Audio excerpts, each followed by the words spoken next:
Jadi kripto itu bergerak sebagai siklus ya. Layaknya semua market, pasti ada siklus yang kita bisa pelajari. Karena banyak orang yang bilang kripto itu korelasinya dikit sama aset kelas lain, tapi di sini gue akan buktikan bahwa itu bukan faktanya. Kenapa? Karena contohnya, kalau misalnya cara ekonomi melemah, orang spending lebih kecil, pasti uang yang digunakan untuk beli aset kelas yang resiko tinggi, apalagi seperti kripto, itu pasti jauh lebih sedikit.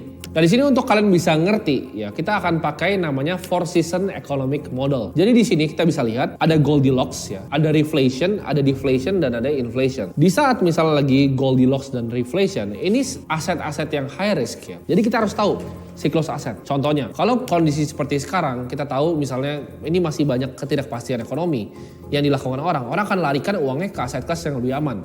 Makanya sekarang aset tuh berputar. Jadi aset tuh selalu di siklusnya. Misalnya sekarang ini lagi di government bonds sama money market. Nextnya bisa ke saham. Nextnya ke kripto. Nextnya misalnya ke komoditas. Itu selalu berputar. Karena awalnya kan misalnya 2021 kemarin. Ukraina dan Rusia. Oh komoditas boom sampai di 2022. Oil, Newcastle, harga batu bara itu skyrocket. Habis itu ditampung sama apa? Sama money market. Money market, bonds, obligasi. Nanti begitu bull run, ntar ditampung sama saham, ditampung sama kripto. Di atas itu ada Goldilocks dan juga reflation. Dimana orang sebutnya itu economic summer. Risky aset itu bagus di saat economic summer. Contohnya seperti saham dan kripto. Di bawah tuh ada inflation dan deflasi. Dimana risky aset turun. Jadi kita harus tahu kapan uang itu pindah dari aset ke aset sesuai aja siklusnya kayak gue bilang tadi. Selalu ada timingnya antara money market ke saham, antara government bonds ke kripto. Jadi di saat Goldilocks dan reflation ya, di summer itu kita panen. Di saat winter kita justru koleksi. Jadi nanti begitu Goldilocks sama reflation nih 2024-2025 kita panen, tapi justru di 2022,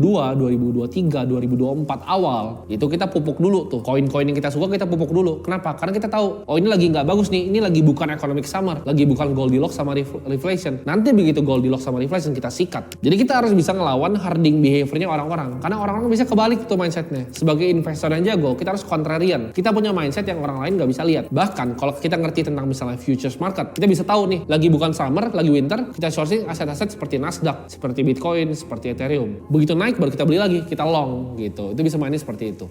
Jadi antara siklusnya kita bisa manfaatin. Karena orang di kripto itu banyak yang nggak mau realize profitnya. Begitu udah tinggi ya, mereka tunggu lagi sampai winter lagi. Kalau kita nggak, karena kita tahu siklusnya. Begitu nanti siklus selesai, kita TP ya, kita tunggu lagi untuk koleksi lagi. Kita tahu Bitcoin itu ada siklusnya, ada halvingnya 2020, 2024, 2016. Kita harus tahu tuh kapan dia halving segala macam. Jadi kita tahu seperti apa siklusnya bergeraknya. Nah jadi ini gue akan bagi keempat ya. Yang pertama adalah spring, summer, fall, winter. Jadi spring itu adalah early recovery.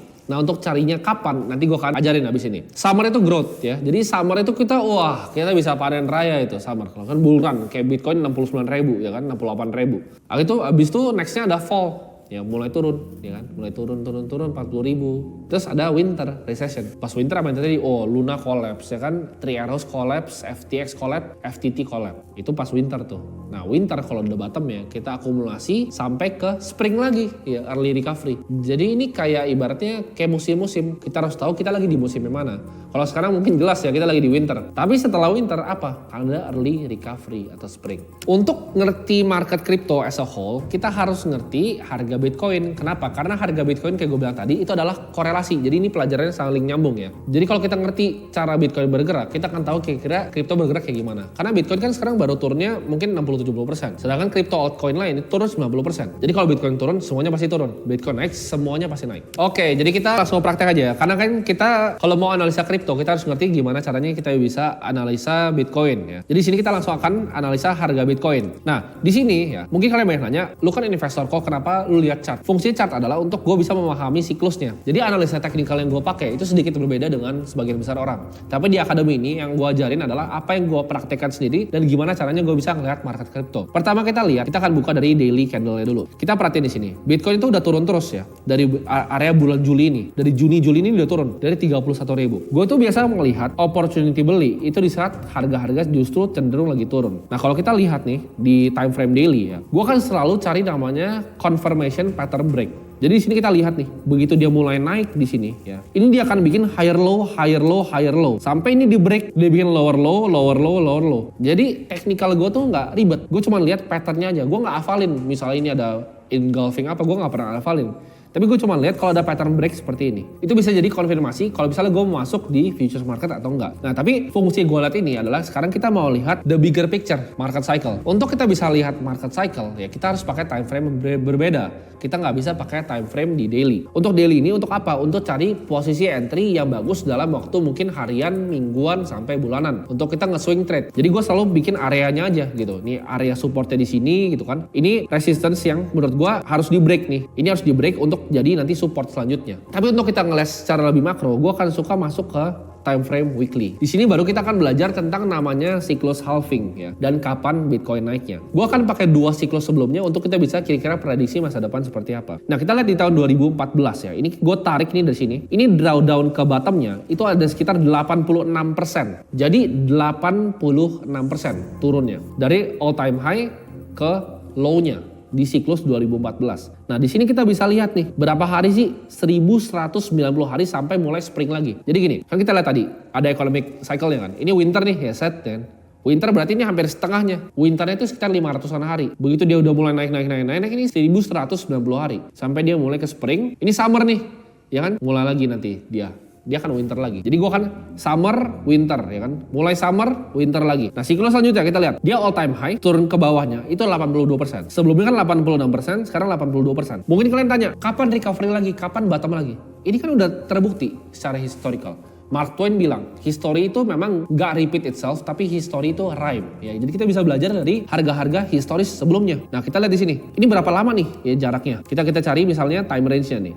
Day range-nya. Dari misalnya dia all time high ke dia mulai recovery, ini 560 hari ya siklus terakhir. Kalau sampai all time high-nya lagi kita tarik, ini sama nih, around 1000-an hari. Jadi dari all time high sebelumnya kena winter sampai all time high lagi 1176 hari. Kalau bisa kita lihat yang sama, dari sekarang nih, dari all time high-nya nih gue tarik nih, dari all time high-nya kita bikin 1057 hari aja. Itu kira-kira akan ada di September tahun 2024. Jadi nextnya mungkin ketemu bull run lagi, itu September 2024. Nah, sekarang itu kita masih di mana? Kita masih di Desember 2022. Apakah sekarang udah bottom? Nah, kita lihat nih, kita sama. Kan tadi kita lihat siklus yang di sini itu 86%. Di sini 82,45%. Nah, kita lihat nih.